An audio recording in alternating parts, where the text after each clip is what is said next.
Our top story tonight, the whole country is buzzing following Don Imus's comments on his radio show about the Rutgers University women's basketball team. That's some rough girls from Rutgers, man. They got tattoos and some hardcore hoes. That's some nappy-headed hoes there.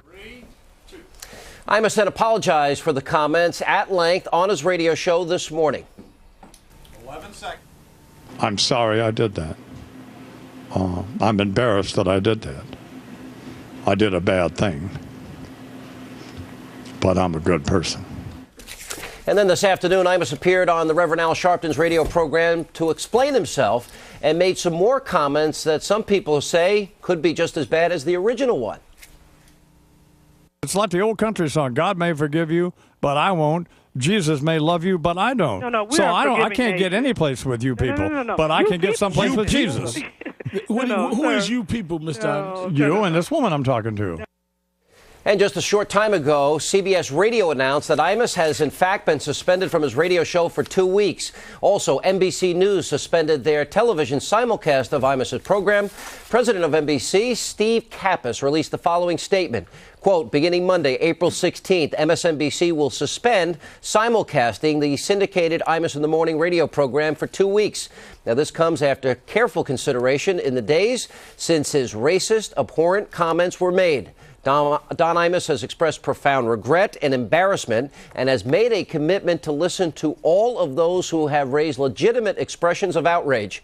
In addition, his dedication, in his words, to change the discourse on his program moving forward has confirmed for us that this action is appropriate. Our future relationship with Imus is contingent on his ability to live up to his word.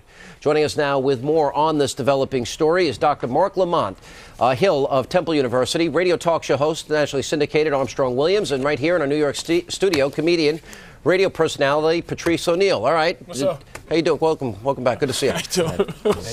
Did the CBS and NBC do the right thing? No. What are they accomplishing after 2 weeks? And what are they accomplishing? What are y'all trying to accomplish? I don't understand where this is going. And so, no, seriously, you don't find anything wrong with those comments? It's something wrong with the comments, but you act like Don Imus and Kramer are like malignant spots, but the whole country. You say you. I didn't even give you my opinion yet. White people. I know what your opinion is, White John. people. Yes, and that whole thing you read was all like abhorrent. That's what NBC said. Outrage. Nobody black is saying that. That's because they were. That's because those comments were abhorrent, and the reason why we have to defend these young women is because no one else will. The reason why we have to punish Don Imus is because if we don't stand up and speak out, no one else will, and comments like this will continue to be mainstream in public space. Well, what if this was your daughter who worked so hard, reached the championship, and some dopey radio host says something like that? You wouldn't like it. First of all, have you had any of those girls on? We'll invite them on. What do you think? They've commented to NBC in New York, and they're furious. Of course, that ain't the real. These are their words. What do you think they really said when they heard that? They didn't go, "Oh, that's outrageous." They went, "I know he didn't call me no nappy-headed hoe." That's what they said. I know that cracker didn't say nappy-headed hoe. That's what they said. They wasn't outraged. Yeah, but we can't base our indignation on those 8 young women. It's quite possible because of the way black women are treated in America that they were used to hearing such things. But it's still inappropriate. We cannot allow our own dignity to be assaulted in that way without a response. And my response doesn't hinge upon those 8 young women who were disrespected. Even if they weren't insulted, I am. Dr. Hill, let me answer this. All right, so he admits it was wrong, outrageous. These are his words, not mine. Over the top. He has apologized. He's promised to make good. He's now been suspended. Should he be? Are you saying you want him fired? Absolutely. I think I'm happy that CBS has stood up. I'm happy that the network NBC has stood up and said, look, this is punishable, and they're giving him 2 weeks. But 2 weeks is insufficient. We cannot allow this type of thing to happen. Giving him 2 weeks only enables someone else to do the same thing. All the attention he's garnered, all the promotion he's going to get, all the free publicity. They say no publicity is bad publicity. He's going to have a job. At the end of the day, he should not. There's no way that and then we'll get back to you, Patrice. Armstrong? Well, listen. What he said was disgusting. It was abhorrent. It was terrible. It's very offensive. But the sad news is that this is what Don Imus does. He said things about Venus and Serena Williams. He said things about Gwen Ifill. He said things about others. Should he talked be fired? about his bosses. He's talked about Jews. He talks about everybody. This is what he does. Armstrong and Alan, welcome back to our show. Do you think it's appropriate? May I finish? I did not interrupt CBS? you. I did not interrupt you. May I finish? Yes, Thank sir. you. He talked about all these people. They have allowed this to go on. I don't believe in censorship. I believe in the ultimate freedom of speech. I think the marketplace should decide. Certainly, CBS Radio and everyone else has a right to suspend him, to send a message that after many warnings, they will not tolerate this any longer.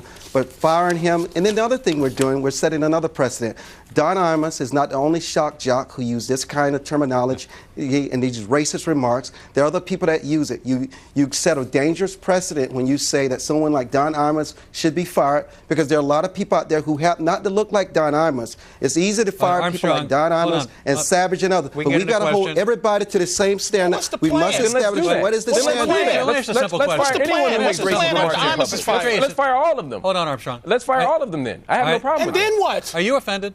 I'm not because first of all, nobody except for me and the good doctors under 60, and none of you know what funny is. Like the doctor. Was that fun? Was it funny? What I to say funny to me? Nappy-headed hoe was it funny? Is hilarious, but in context of context of a comic. You should be able to explore any words you want to say. He messed up. Would it be different if a black person said it? Of course. I can say nappy-headed hoe all day. But right. I want to be able to call white girls straight-headed hoes anytime I feel like it. Anytime. And would you? Of course. And should you be punished for it?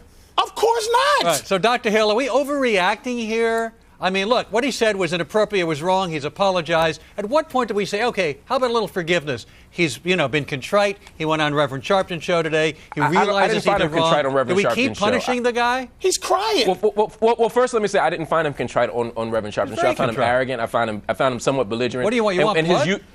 And his "you people" comment to me really underscored the fact that he's not all that apologetic, and that deep beneath him is a severe character flaw that's directly connected to racism. We all have character flaws. Doctor, do you think... Absolutely.